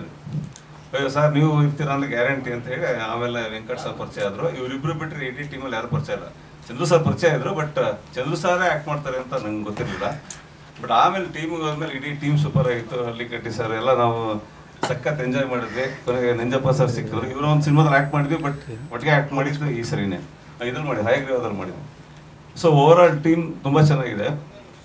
ಇದೇ ಸಿನಿಮಾನ ನಾವು ಪಕ್ಕದ ರಾಜ್ಯದಲ್ಲಿ ಮಾಡಿದ್ರೆ ಕಣ್ಣನ್ನು ದೊಡ್ಡದಾಗಿ ಮಾಡಿಕೊಂಡು ನೆಟ್ಫ್ಲಿಕ್ಸಲ್ಲಿದೆ, ಹ್ಯಾಶ್ಟ್ಯಾಗು ಅಮೆಝಾನಲ್ಲಿದೆ ಅಂತ ಹೇಳ್ಕೊಂಡು ನೋಡ್ತೀವಿ. ನಮ್ಮಲ್ಲಿ ಬಂದಾಗ ಇದು ಸ್ವಲ್ಪ ಅಂದರೆ ಮಾಡೋರಿಗೇನೆ ಏನೋ ತಪ್ಪಾಗ್ಬಿಟ್ಟಿದ್ದೀವಿ ಅನ್ನೋ ಥರ ಫೀಲ್ ಇರುತ್ತೆ. ಕಮರ್ಷಿಯಲ್ ಮಾಡಿಲ್ಲ ಅನ್ನೋದು ತಪ್ಪದು. ಪಕ್ಕದ ರಾಜ್ಯಕ್ಕಾಗತ್ತೆ ಅಂದ್ರೆ ಇಲ್ಲೂ ಆಗುತ್ತೆ. ಇಲ್ಲಿಂದ ಹೋಗೋ ಕಾವೇರಿ ನೀರು ಅವ್ರು ಕುಡಿತಾರೆ ಅಂದಮೇಲೆ ಅಲ್ಲಿಂದ ಇಲ್ಲಿಗೆ ಬಂದರೂ ಆಗುತ್ತಾನೆ. ಅಭಿನಯ ಅಂತ ಬಂದಾಗ ಎಲ್ಲ ಥರದ ಕನ್ನಡ ಭಾಷೆಗಳನ್ನ ಮಾತಾಡಬೇಕು ಅಂತ ಒಂದು ಒಲವಿದೆ. ಹಾಗಾಗಿ ಈ ಒಂದು ದೊಡ್ಡದಾದ ಅವಕಾಶ ಸಿಕ್ಕಿದೆ. ಮಾತಾಡಲಿಕ್ಕೆ ಸ್ವಲ್ಪ ಭಯ ಅಂತಲ್ಲ, ಮಾತಾಡಿ ಅಭ್ಯಾಸ ಇಲ್ಲ. ಪಾತ್ರ ಕೊಟ್ಟರೆ ಮಾಡ್ಬೋದು, ಅಭಿನಯ ಮಾಡ್ಬೋದು. ಆದರೆ ಇಂಥ ಒಂದು ಕ್ಷಣವನ್ನು ನಾನು ಕಳ್ಕೊಂಡ್ರೆ ನಾನು ದುರದೃಷ್ಟ ಅಂತ ಆಗ್ತೀನಿ. ಹಾಗಾಗಿ ಈ ಕ್ಷಣದಲ್ಲಿ ನಾನು ಇಬ್ಬರನ್ನ ನೆನ್ಪು ಮಾಡೋಕ್ಕೆ ಇಷ್ಟಪಡ್ತೀನಿ. ಮೊದಲನೇದಾಗಿ ನನ್ನ ಕನ್ನಡ ಇಂಡಸ್ಟ್ರಿಗೆ ಪರಿಚಯ ಮಾಡಿಕೊಟ್ಟಂತಹ ಜಿ ಕನ್ನಡ ವೇದಿಕೆಯನ್ನು, ಕಾಮಿಡಿ ಕಿಲಾಡಿಗಳ ರಿಯಾಲಿಟಿ ಶೋನ ಆಡಿಷನ್ ಕೊಟ್ಟು ಕಾಮಿಡಿ ಕಿಲಾಡಿ ರಿಯಾಲಿಟಿ ಶೋಗೆ ಬರ್ತೀನಿ ನಾನು. ಹಾಗಾಗಿ ಕನ್ನಡ ಇಂಡಸ್ಟ್ರಿಗೆ ಪರಿಚಯ ಆಗ್ತೀನಿ. ಅಲ್ಲಿ ಬರಬೇಕು ಅಂದರೆ ನನಗೆ ತರಬೇತಿ ಕೊಟ್ಟಂತಹ ನನ್ನ ಗುರು ಅನೀಶ್ ಅಣ್ಣನವರು ಎರಡನೇ ತಾಯಿ ಅಂತಲೇ ಹೇಳ್ಬೋದು. ಅವ್ರನ್ನ ಈ ಕ್ಷಣದಲ್ಲಿ ನಾನು ನೆನ್ಪು ಮಾಡ್ಕೋತೀನಿ. ಈ ಸಿನಿಮಾ ಬಗ್ಗೆ ಹೇಳಬೇಕು ಅಂದರೆ ಮೊದಲನೇದಾಗಿ ಜೀಜಣ್ಣ ನನಗೆ ಒಂದು ಫೋನ್ ಮಾಡ್ತಾರೆ. ದಿವ್ಯಾ ನೋಡ್ತಂಗಿ, ಈ ಥರ ಒಂದು ಸಿನಿಮಾ ಇದೆ, ನೀನು ಅಭಿನಯ ಮಾಡಬೇಕಿದ್ರಲ್ಲಿ, ನೀನು ಲುಕ್ ಟೆಸ್ಟ್ ಕೊಡು ಹೋಗು, ಈ ವೆಂಕಟ್ ಸರ್ ನಂಬರ್ ಕೊಡ್ತಾರೆ, ಫೋನ್ ಮಾಡು ಅಂತ. ಫೋನ್ ಮಾಡ್ತೇನೆ. ಸರ್ ತುಂಬ ಚೆನ್ನಾಗಿ ಮಾತಾಡ್ತಾರೆ. ಅಲ್ಲಿ ಫಸ್ಟ್ ಲುಕ್ ಟೆಸ್ಟ್ಗೆ ಹೋದಾಗ ಸರ್ ತುಂಬ ಚೆನ್ನಾಗಿ ನನ್ನ ಸ್ವಾಗತಿಸ್ತಾರೆ. ನನಗೆ ಆಶ್ಚರ್ಯ ಆಯಿತು, ಯಪ್ಪ ಭಯಂಕರ ಮಾರವ ಆಗ್ಬೋದು. ಸ್ವಲ್ಪ ಭಯ ಹೋಯ್ತು ನನಗೆ ಅಲ್ಲಿ ಫಸ್ಟ್ ಸ್ಟೇಜಲ್ಲಿ. ಭಯ ಅಂದರೆ ಒಂಥರ ಮೊದಲು ಪರಿಚಯ ಅಲ್ವಾ, ಕನ್ನಡ ಇಂಡಸ್ಟ್ರಿ ಅಂದರೆ ನನಗೆ ಸ್ವಲ್ಪ ಹೊಸ್ತು. ಹಾಗಾಗಿ ಫಸ್ಟ್ ಲುಕ್ ಟೆಸ್ಟಲ್ಲಿ ಅವರು ನೀವು ಸೆಲೆಕ್ಟ್ ಆಗಿದ್ದೀರಾ ಅಂತ ಹೇಳ್ತಾರೆ. ಹೌದಾ ಸರ್ ಅಂತ ಹೇಳ್ತೇನೆ. ಸರ್ ಡೈಲಾಗ್ ಇಲ್ಲ ಮೇಡಮ್ ನಿಮ್ಮದು ಅಲ್ಲ ಅಭಿನಯ ನೋಡಿದ್ದೇನೆ ನಾನು, ನೀವು ಸೆಲೆಕ್ಟ್ ಅಂತ ಹೇಳಿದ್ರು. ತುಂಬ ಖುಷಿ ಆಯಿತು. ಆಮೇಲೆ ಡೈರೆಕ್ಟರ್ ಸರ್ ಬರ್ತಾರೆ. ಆವಾಗ ಅವರಿಗೆ ಪರಿಚಯ ಮಾಡಿಕೊಟ್ಟಾಗ ಮೊದಲನೇದಾಗಿ ಹೇಳ್ತಾರೆ ಅವರು, ಬೇಡ ಸರ್ ಈ ಹುಡುಗಿ ನೀಲವ ಕ್ಯಾರೆಕ್ಟ್ರಿಗೆ ಈ ಹುಡುಗಿ ಫಿಕ್ಸು ಸರ್, ಸೆಲೆಕ್ಟ್ ಆಗಿದ್ದಾರೆ ಅಂತ. ಡೈರೆಕ್ಟರ್ ಸರ್ಗೆ ನಾನು ಮೊದಲು ಪರಿಚಯ ಅಲ್ವಾ, ಅವ್ರಿಗೆ ಸ್ವಲ್ಪ ಗೊಂದಲ ಆಗ್ತದೆ ಏನೋ. ನನ್ನನ್ನು ನೋಡ್ತಾರೆ, ಹೌದಾ ಸರ್, ಅದು ನೀಲವ ಕ್ಯಾರೆಕ್ಟರ್ ಅಂದರೆ ಹಳ್ಳಿ ಹುಡುಗಿ, ಸೀರೆ ಉಟ್ಕೊಂಡಿರೋ ಹುಡುಗಿ, ನಾನು ಚೂಡಿದಾರ ಹಾಕ್ಕೊಂಡು ಹೋಗಿದ್ದೆ ಚಿಕ್ಕ ಹುಡುಗಿ ಥರ. ಅವ್ರು ಗೊಂದಲ ಮಾಡಿದಾಗ ನಂಗೆ ಸ್ವಲ್ಪ 1% ಭಯ ಆಯಿತು. ನನಗೆ ಬೇರೆ ಬೇರೆ ಅಭಿನಯಗಳನ್ನ ಮಾಡಬೇಕು ಅಂತ ತುಂಬ ಆಸೆ ಇತ್ತು. ಹಾಗಾಗಿ ಎಲ್ಲಿ ಅವಕಾಶ ಒಂದು ನನ್ನ ಕೈ ತಪ್ಪಿ ಹೋಗ್ತದೆ ಅಂತ ಸ್ವಲ್ಪ ಭಯ ಆಯಿತು ನನಗೆ. ಭಯ ಅಂದರೆ ಒಂಥರ ಗೊಂದಲ ಆಯಿತು. ನಾನು ಹೇಳಿದೆ ಸರ್, ಸರ್ ನಾನು ಅಭಿನಯ ಮಾಡ್ತೇನೆ ಸರ್ ಅಂತ. ಓಕೆ ಸರ್, ವೆಂಕಟೇಶ್ ಸರ್ ಮಾತನ್ನ ಒಪ್ಕೊಂಡು ಸರ್ ನನಗೊಂದು ಈ ಒಂದು ಸಿನಿಮಾದಲ್ಲಿ ಅಭಿನಯ ಮಾಡಲಿಕ್ಕೆ ಅವಕಾಶ ಕೊಟ್ಟರು. ಜಿ ಅಣ್ಣನವರ ಅವಕಾಶಕ್ಕೆ ಒಂದು ದಾರಿ ಮಾಡಿಕೊಡ್ತಾರೆ. ವೆಂಕಟೇಶ್ ಸರ್ ಅವಕಾಶನ ಉಳಿಸ್ಕೊಡ್ತಾರೆ. ಆ ಅವಕಾಶನ ನಂಬಿಕೆ ಇಟ್ಟು ನನಗೆ ಆ ಪಾತ್ರ ಮಾಡೋಕ್ಕೆ ಸಾಥ್ ಕೊಟ್ಟಿದ್ದು ಪ್ರಸನ್ನ ಸರ್ ಅವರು. ತುಂಬ ತುಂಬ ಧನ್ಯವಾದಗಳು ಸರ್. ಹಾಗೆಯೇ DOP ಸರ್ ಆಗಿರ್ಬೋದು, ಹಳ್ಳಿಕಟ್ಟೆ ಸರ್ ತುಂಬ ತುಂಬ ಸಪೋರ್ಟ್ ಮಾಡ್ತಾ ಇದ್ರು. ಮತ್ತು ಎಲ್ಲ ಸಹ ಕಲಾವಿದರು ಅಷ್ಟೇ, ಪ್ರತಿಭಾನ್ವಿತ ಕಲಾವಿದರು, ಗುರು ಹಿರಿಯರು ಇದ್ದಾರೆ. ಅವ್ರ ಜೊತೆ ಅಭಿನಯ ಮಾಡಿದ ನನಗೆ ತುಂಬ ತುಂಬ ಖುಷಿ ಇದೆ. ಎಲ್ಲರೂ ನನಗೆ ತುಂಬ ಪ್ರೋತ್ಸಾಹ ಮಾಡಿದ್ರು. ಫಸ್ಟ್ ಕತೆ ಹೇಳಬೇಕಾದ್ರೆ ನನಗೆ ತುಂಬ ಜಾಸ್ತಿ ಕನೆಕ್ಟ್ ಆಗಿದೆ ಅಂದರೆ ನನ್ನ ತಾಯಿ ಹೆಸರು ಭಾರತಿ ಅಂತ. ಅದು ಫಸ್ಟ್ ನನಗೆ ಜಾಸ್ತಿ ಹತ್ತಿರ ಆಯ್ತು ನನಗೆ. ಆಮೇಲೆ ಸರ್ ಹೇಳಿದ ಕತೆ ನನಗೆ ತುಂಬ ತುಂಬ ಇಷ್ಟ ಆಯಿತು. ಹಾಗಾಗಿ ಈ ಒಂದು ವೇದಿಕೆಯಲ್ಲಿ ಇಷ್ಟು ಹೊತ್ತು ನನಗೆ ಮಾತಾಡಲಿಕ್ಕೆ ಅವಕಾಶ ಕೊಟ್ಟಿದ್ದಕ್ಕೆ ನಿಮ್ಮೆಲ್ಲರಿಗೂ ಧನ್ಯವಾದಗಳು. ನನ್ನ ಪಾತ್ರ ನೀಲವ ಅಂತ, ನಮ್ಮ ಹೀರೋಯಿನ್ ಮೇಡಮ್ ಅವ್ರಿಗೆ ಚಿಕ್ಕ ವಯಸ್ಸಿಂದ ನಾನು ಆಪ್ತಾಳು, ತುಂಬ ಆಪ್ತಾಳು ನಾನು. ಹಾಗಾಗಿ ನನ್ನ ಪಾತ್ರ ತುಂಬ ತುಂಬ ಅರ್ಥ ಆಯ್ತು ಬಿಡಿ. ಅವ್ರ ಪಾಪ ಅವ್ರು ಹೇಳ್ಬೇಡಿ ಅಂತಾರೆ, ಇವ್ರು ಹೇಳಿ ಅಂತಾರೆ. ಅವ್ರು ಹೆಂಗೆ ಹೇಳ್ತಾರೆ? ನಾನು ಇವತ್ತು ಇಲ್ಲಿ ಬಂದು ನಿಂತಿದ್ದೀನಿ ಅಂದರೆ ಅದಕ್ಕೆ ಅವರೇ ಕಾರಣ. ಸೆಕೆಂಡ್ ಹೇಳ್ಬೇಕಂದ್ರೆ ನಮ್ಮ ಪ್ರಸನ್ನ ಸರ್, ಅವರು ಕೂಡ ನನಗೆ ತುಂಬ ಸಪೋರ್ಟ್ ಮಾಡಿದ್ದಾರೆ. ಒಂದು ಸೀನಲ್ಲಿ ಆಗಿರ್ಬೋದು, ಈ ಥರ ಮಾಡೋದು ತುಂಬ ಚೆನ್ನಾಗಿ ಬರುತ್ತೆ, ನೀನು ಹಿಂಗೆ ಮಾಡಿದ್ರೆ ಚೆನ್ನಾಗಿರುತ್ತೆ, ಹಂಗೆ ಮಾಡಿದ್ರೆ ಚೆನ್ನಾಗಿರುತ್ತೆ ಅಂತ ತುಂಬ ಚೆನ್ನಾಗಿ ಹೇಳ್ಕೊಟ್ರು. ಹಾಗೆ Venkat sir, thank you so much sir. ಹಾಗೆ ರಾಘ್ ಸರ್, ತುಂಬ ಥ್ಯಾಂಕ್ಸ್ ಸರ್. ನಮ್ಮ CK ಚಂದ್ರ ಸರ್ ಬಗ್ಗೆ ಹೇಳಬೇಕು ಅಂದರೆ ಅವರು ಕೂಡ ನನಗೆ ತುಂಬಾ ಸಪೋರ್ಟ್ ಮಾಡಿದ್ರು. ತುಂಬಾ ಎಲ್ಲರೂ ಕೂಡ ಸಪೋರ್ಟ್ ಮಾಡಿದ್ರು. ಅಮ್ಮನ ಕ್ಯಾರೆಕ್ಟರ್ ಆಗಿರ್ಬೋದು, ನಮ್ಮ ಸೌಜನ್ಯ ಅಮ್ಮ ಆಗಿರ್ಬೋದು, ದಿವ್ಯಾಕ ಆಗಿರ್ಬೋದು, ಅಶ್ವಿನ್ ಸರ್ ಆಗಿರ್ಬೋದು, ರೋಹಿತ್ ಅಣ್ಣ ಆಗಿರ್ಬೋದು, ಅಜಯ್ ಆಗಿರ್ಬೋದು, ಎಲ್ಲರೂ ನನಗೆ ತುಂಬಾ ಸಪೋರ್ಟ್ ಮಾಡಿದ್ರು. ಹಾಗೆ ಇದು ನನ್ನ ಫಸ್ಟ್ ಪ್ರೆಸ್ ಮೀಟು. ನಂಗೆ ತುಂಬ ಒಂಥರ ನರ್ವಸ್ ಆಗ್ತಿದೆ, ಹಾಗೆ ತುಂಬ ಎಕ್ಸೈಟ್ ಆಗ್ತಿದೆ. ನಂಗೆ ಏನು ಮಾತಾಡಬೇಕು ಅಂತಲೂ ಗೊತ್ತಾಗ್ತಿಲ್ಲ. ನಮ್ಮ ಹಳ್ಳಿ ಕಟ್ಟಿ ಸರ್ ಬಗ್ಗೆ ಬಿಟ್ಟು ಇಲ್ಲಿ ಅಂದರೆ ನಾನು ಮೊದಲನೇ ಗುರು ಅಮ್ಮ ಅಂತಲೇ ಹೇಳಿದ್ರು ತಪ್ಪಾಗಲ್ಲ. ನಾನು ಇಲ್ಲಿವರೆಗೂ ನಾನು ಫಸ್ಟ್ ಆ್ಯಕ್ಟಿಂಗ್ ಅಥವಾ ಡ್ಯಾನ್ಸ್ ಏನೇ ಹೇಳ್ಕೊಟ್ಟಿರ್ಬೋದು ಅದು ನಾನು ಅಮ್ಮನಿಂದನೇ ಕಲ್ತಿದ್ದು. ಇವತ್ತು ನಾನು ಇಲ್ಲಿ ನಿಂತಿದ್ದೀನಿ ಅನ್ನೋದಕ್ಕೆ ಅವ್ರು ಮೊದಲನೇ ಕಾರಣ ನಮ್ಮಮ್ಮ.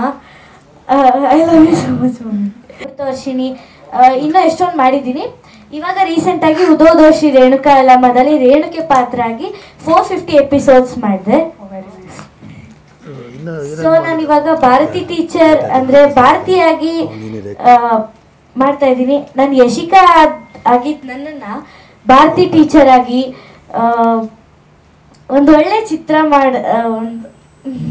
ಒಂದು ಒಳ್ಳೆ ಚಿತ್ರ ಮಾಡಕ್ಕೆ ತುಂಬ ಎಲ್ಲ ನಿಮ್ಮ ಪ್ರೋತ್ಸಾಹ ಎಲ್ಲ ಬೇಕು.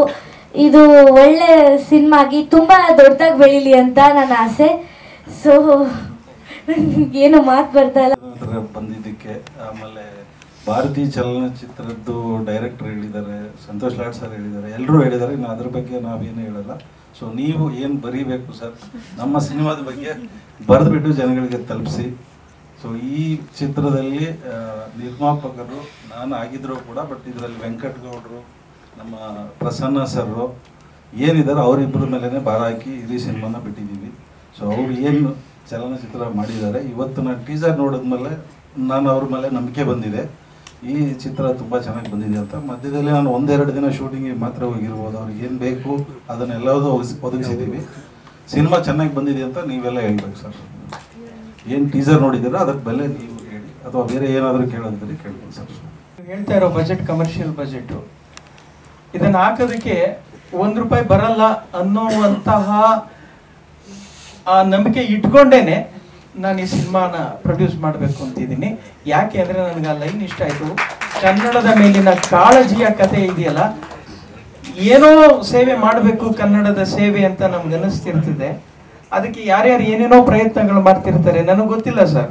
ನನಗೆ ಗೊತ್ತಿರೋದು ಇದ್ರ ಮೂಲಕ ನಾನು ನನ್ನ ಕನ್ನಡ ಸೇವೆ ಮಾಡ್ತಾ ಇದ್ದೀನಿ ಅಂತ ಹೇಳಿದರು. ಸೊ ಈ ಕಾರಣಕ್ಕೆ ನಾನು ತುಂಬ ಪ್ರೀತಿಯಿಂದ ಅವರಿಗೆ ಗೌರವದಿಂದ ನಮಸ್ಕಾರ ಮಾಡ್ತೀನಿ. ಯಾಕೆಂದರೆ ಆ ಕನ್ನಡದ ಕಾಳಜಿಯನ್ನು ನಾನು ಸಿನಿಮಾ ಮಾಡ್ತೀನಿ, ದುಡ್ಡು ಬರಲಿಲ್ಲ ಅಂದರೂ ಪರವಾಗಿಲ್ಲ, ಆ ಮಟ್ಟದ ಹೆಮ್ಮೆಯಿಂದ ಹೇಳಿದ್ರಲ್ಲ, ಇಂತಹ ಹೆಮ್ಮೆಯವರು ನಮಗೆ ಬೇಕಿದೆ. ಧನ್ಯವಾದಗಳು ಸರ್, ತುಂಬ ಥ್ಯಾಂಕ್ಸ್. ಅವರೇ ಕಾರಣ, ತೊಂದರೆ ಆದರೂ ಅವರೇ ಕಾರಣ. ಸೊ ಹಾಗಾಗಿ ಅವ್ರಿಗೆ ಜವಾಬ್ದಾರಿ ಹಾಕ್ಬಿಡ್ತೀನಿ. ಅವ್ರ ಥರನೇ ಅದಾದಮೇಲೆ ನನಗೆ ಇನ್ನೊಂದು ತುಂಬ ದೊಡ್ಡ ಸಹಾಯ ಸಿಕ್ಕಿದ್ದಪ್ಪ ಅಂದರೆ ನಮ್ಮ ಕ್ಯಾಮ್ರಾಮನ್ MB ಹಳ್ಳಿಕಟ್ಟಿ ಅವರಿಂದ. ಸಿನಿಮಾಗೆ ಸ್ಟಾರ್ಟಿಂಗು ಒಂಥರ ನಮಗೆ ಮೈ ನಡುಕ ಹುಟ್ಟಿಸುವಂತಹ ರೀತಿಯಲ್ಲಿ ಅವರ ಪ್ರವೇಶ ಇತ್ತು. ಅದನ್ನು ಕೂಡ ನಾನು ನೆನೆಸ್ಕೊಳ್ತೀನಿ. ಅದೊಂದು ಮಹಾನ್ ಕತೆ. ಬಟ್ ಇಡೀ ಸಿನಿಮಾದ ಫ್ರೇಮ್ಗಳನ್ನು ನೀವು ನೋಡೋದಾದ್ರೆ ಮುದ್ದು ಅಂತ ಅನ್ಸೋವಂಥ ರೀತಿ ಹುಡುಗಿಯ ಚಿತ್ರೀಕರಣದ್ದಾಗಲಿ ಇನ್ನೊಂದಾಗಲಿ, ನಮ್ಮ ಇಡೀ ಸಿನಿಮಾದ ಒಂದು ದೊಡ್ಡ ಶಕ್ತಿ ನನಗೆ ವೈಯಕ್ತಿಕವಾಗಿ ಸಿಕ್ಕಿದ್ದಪ್ಪ ಅಂದರೆ MB ಹಳ್ಳಿಕಟ್ಟಿ. ಅದಾದ ಮೇಲೆ ನಾನು ಯಶಿಕಾಗೆ, ಚಂದ್ರು ಸರ್ಗೆ, ಇವರೆಲ್ರಿಗೂ ಅದ್ರ ಕ್ರೆಡಿಟ್ ಕೊಡ್ತೀನಿ. ಇದು ಸತ್ಯ. ನಿರ್ದೇಶನ ಸಿನಿಮಾ ನಾನು ಹೇಳ್ಬೇಕಂದ್ರೆ ನಾನು ಯಾವುದೇ ಥರ ಕ್ಯಾಮ್ರಾ ಎದುರಿಸಿಲ್ಲ, ಕ್ಯಾಮ್ರಾ ಮುಂದೆ ನಿಂತಿಲ್ಲ. ನನಗೆ ತಂದೆಯಾಗಿ ಇಷ್ಟು ದಿನ ಬೆನ್ನೆಲುಬಾಗಿ ನನ್ನ ಪ್ರಸನ್ನ ಸರ್ ಇದ್ದರು. ಈಗ ಗುರುಗಳಾಗಿ ನನಗೆ ತುಂಬ ಹೇಳ್ಕೊಟ್ಟಿದ್ದಾರೆ. ಆದರೂ ಸರ್ ಕೆಲವೊಂದು ತಪ್ಪು ಮಾಡಿದರೆ ಸಾರಿ. ಯಾಕಂದರೆ ಇದು ನನ್ನ ಮೊದಲನೇ ಸಿನಿಮಾ ಆಗಿದ್ದರಿಂದ ನೀವು ಹೇಳಿದ್ದಷ್ಟನ್ನು ಕೇಳಿದ್ದೀನಿ, ಅದರಲ್ಲೂ ಮೀರಿ ತಪ್ಪಾಗಿದ್ರೆ ಕ್ಷಮಿಸಿ. ಮತ್ತು ನನಗೆ ಆ್ಯಕ್ಚುಲಿ ನಮ್ಮದು ಫ್ಯಾಮಿಲಿಯಲ್ಲಿ ಬ್ಯಾಕ್ಗ್ರೌಂಡ್ ಬಂದು ನಮ್ಮ ಮಾವ ಎಲ್ಲ ಮ್ಯಾನೇಜರಾಗಿ ವರ್ಕ್ ಮಾಡಿದರು. ಅವ್ರ ಮಗ ಆಗಿ ನನ್ನ ಯಜಮಾನರು ಸುನಿಲ್ ಕುಮಾರ್ ಕೂಡ ಅವರು ನಂಗೆ ತುಂಬ ಸಪೋರ್ಟ್ ಮಾಡಿದ್ರು. ಇಲ್ಲಾಂದರೆ ನಾನು ಇಲ್ಲಿ ಬರೋಕ್ಕಾಗ್ತಾ ಇರಲಿಲ್ಲ. ಫ್ಯಾಮಿಲಿಯಲ್ಲಿ ಯಾರೂ ಬಂದಿಲ್ಲ, ಮಾವ ಕೂಡ ಯಾರನ್ನೂ ಬಿಟ್ಟಿರಲಿಲ್ಲ. ಸರ್ ಮೇಲೆ ನಂಬಿಕೆಯಿಂದ ನನಗೆ ನನ್ನ ಯಜಮಾನರು ಈ ಒಂದು ಫೀಲ್ಡ್ಗೆ ಬಿಟ್ಟಿದ್ದಾರೆ. ಒಂದು ಒಳ್ಳೆ ಅವಕಾಶ ಕೂಡ ನನಗೆ ಈ ಮೂವಿಯಲ್ಲಿ ಸಿಕ್ಕಿದೆ. ಅದು ತುಂಬ ಧನ್ಯವಾದ ಹೇಳ್ತೀನಿ ಪ್ರಸನ್ನ ಸರ್ಗೆ. ಹಾಗೆ ಪೂರ್ಣಿಮಾ ಮೇಡಮ್ ಕೂಡ ಅಷ್ಟೇ, ಏನಾದರೂ ತಪ್ಪಾಗಿದ್ದರೆ ಕ್ಷಮಿಸಿ ಮ್ಯಾಮ್. ನಾನು ತುಂಬ ನಿಮ್ಮಿಬ್ಬರಿಗೂ ತುಂಬ ತುಂಬ ಋಣಿಯಾಗಿದ್ದೀನಿ. ರಘು, ನಮ್ಮ ರಾಘವೇಂದ್ರ ರೆಡ್ಡಿ ಅವರು, ಮತ್ತೆ ವೆಂಕಟ್ ಗೌಡರು, ಮತ್ತೆ ಹಳ್ಳಿಕಟ್ಟೆ ಅವರು, ಪ್ರಸನ್ನ ಅವರು ಎಲ್ಲ ಅವರಿಂದನೇ ನಾನು ಇಲ್ಲಿ ಬಂದಿರೋದು. ಆ್ಯಕ್ಚುಲಿ ತುಂಬ ಕೂಲು ಅವ್ರ ಕೆಲಸ ನೋಡಿ ತುಂಬ ಕೂಲ್. ಅವರಾಗಲಿ, ಅವರ ಪ್ರಸನ್ನ ಸರ್ ಆಗಲಿ, ಹಳ್ಳಿಕಟ್ಟೆ ಅವರಾಗಲಿ ತುಂಬ ಕೂಲು. ನಾನು ಮಾಡಿದ್ದೆ ಒಂದಿನ 2 ದಿನ. ಆ್ಯಕ್ಚುಲಿ ಜಡ್ಜ್ ರೋಲ್ ನನ್ನ ಸಣ್ಣ ಪಾತ್ರ ಇದರಲ್ಲಿ. ಆಲ್ ದಿ ಬೆಸ್ಟ್, ಎಲ್ಲರಿಗೂ ಒಳ್ಳೇದಾಗಲಿ. ಎಲ್ಲರೂ ಹೇಳ್ಬಿಟ್ಟಾರೆ, ಇನ್ನೇನಾದ್ರು ಹೇಳ್ತಾರೆ ಸ್ಪಾಯ್ಲರ್ ಆಗಿಬಿಡ್ತದೆ. ಬೇಡ ಸರ್, ನೆಕ್ಸ್ಟ್ ಟೈಮ್ ಮಾತಾಡೋಣ. ಥ್ಯಾಂಕ್ ಯು ಮಾಧ್ಯಮ ಮಿತ್ರರಿಗೆ ಎಲ್ಲರೂ ಬಂದಿರೋದಕ್ಕೆ. ಆಮೇಲೆ ನೀವೇ ನಮ್ಮ ಮೆಗಾಫೋನು, ಎಷ್ಟು ಜೋರಾಗಿ ಫೋನ್ ಮಾಡ್ತೀರಾ ಮಾಡಿ, ಸ್ವಲ್ಪ ಜಾಸ್ತಿನೇ ಮಾಡಿ. ಪ್ರಸನ್ನ ಸರು, ನಾನು ಅವ್ರ ಸಿನಿಮಾ ಚಿಟ್ಟೆ ಸಿನಿಮಾ ರಿಲೀಸ್ ಮಾಡಿದಾಗ ಆಗಿದ್ದ ಪರಿಚಯ, ಇವತ್ತು ಒಬ್ಬ ಡಿಸ್ಟ್ರಿಬ್ಯೂಟರ್ ಆಗಿ ಪರಿಚಯ ಆಗಿದ್ದು ನಾನು ಇವರು ಇವತ್ತು ಒಂದು ತುಂಬ ಒಳ್ಳೆ ಅದ್ಭುತವಾದಂಥ ಒಂದು ಫ್ಯಾಮಿಲಿ ಪರ್ಸನ್ಸ್ಗಳಾಗಿದ್ದೀವಿ. ಸೊ ಅದರ ಸಂಬಂಧನೇ ಇವತ್ತು ಈ ಸಿನಿಮಾ. ಸರ್ ಥ್ಯಾಂಕ್ ಯು ನನ್ನ ಮೇಲೆ ನೀವು ನಂಬಿಕೆ ಇಟ್ಟಿದ್ದಕ್ಕೆ. ಆಮೇಲೆ ಎಲ್ಲ ಆರ್ಟಿಸ್ಟ್ಗಳು ಕೂಡ ತುಂಬ ಚೆನ್ನಾಗಿ ಆ್ಯಕ್ಟ್ ಮಾಡಿದ್ದಾರೆ. ಬಿಕಾಸ್ ಆಲ್ರೆಡಿ ಎಲ್ಲರೂ ಅವ್ರ ಪಾತ್ರದ ಬಗ್ಗೆ ಹೇಳಿದ್ದಾರೆ. ಆಮೇಲೆ ಎಲ್ಲ ಘಟಾನ್ಘಟಿಗಳೇ ಆ್ಯಕ್ಟ್ ಮಾಡಿರೋದು, ಯಾರು ಹೊಸಬ್ರು ಅನ್ನೋದು ಯಾರು ಇಲ್ಲ ಇಲ್ಲಿ. ಎಲ್ಲರೂ ಹುಡುಗಿ ಮಾತ್ರ ಹೊಸಬ್ರು ಅಂತ ನಮ್ಗನ್ಸುತ್ತೆ, ಬಟ್ ಆಲ್ರೆಡಿ ಆ್ಯಕ್ಟ್ ಮಾಡಿದ್ದಾರೆ. ಇನ್ನೊಬ್ರು ಕಲಾವಿದೆ, ಒಬ್ಬರು ಹೊಸಬ್ರು ಇದ್ದಾರೆ. ಸೊ ಅದು ಬಿಟ್ಟರೆ ಎಲ್ಲರೂ ಚೆನ್ನಾಗಿ ಆ್ಯಕ್ಟ್ ಮಾಡಿದ್ದಾರೆ. Ashwin sir thank you, thanks for your patience. ನಮ್ಮನ್ನು ನೀವು ತಡ್ಕೊಂಡಿರೋದಕ್ಕೆ ಥ್ಯಾಂಕ್ ಯು ಸರ್. ಫೋನ್ ಮಾಡಿ ಏನು ಹೇಳಿದ್ರು, ಯಾಕೆ ಏನಂತ ಒಂದು ವಿಷಯ ಕೇಳಲೇ ಇಲ್ಲ. ಸೊ ಅವರು ನಂಬಿಕೆ ಯಾವತ್ತೂ ಹುಸಿ ಆಗ್ದಂಗೆ ನಾವು ನೋಡ್ಕೊತೀವಿ. ಪ್ಲಸ್ ಈ ಸಿನಿಮಾಯಿಂದ ಸರ್ ನೀವು ಹೇಳಿದ್ರಲ್ಲ ರಿಟರ್ನ್ ಬರಲ್ಲ ಅಂತ, ಯಾಕೆ ಬರಲ್ಲ ಸರ್, ನಾವು ರಿಟರ್ನ್ ತೆಗೆದು ತೋರಿಸ್ತೀವಿ ಸರ್. ಯಾಕಂದರೆ ಒಳ್ಳೆ ಸಿನಿಮಾ ಮಾಡಿದ್ದೀವಿ ಸರ್. Thank you. ಇದೇನಾ ಬರೋದು ನಾಳೆ?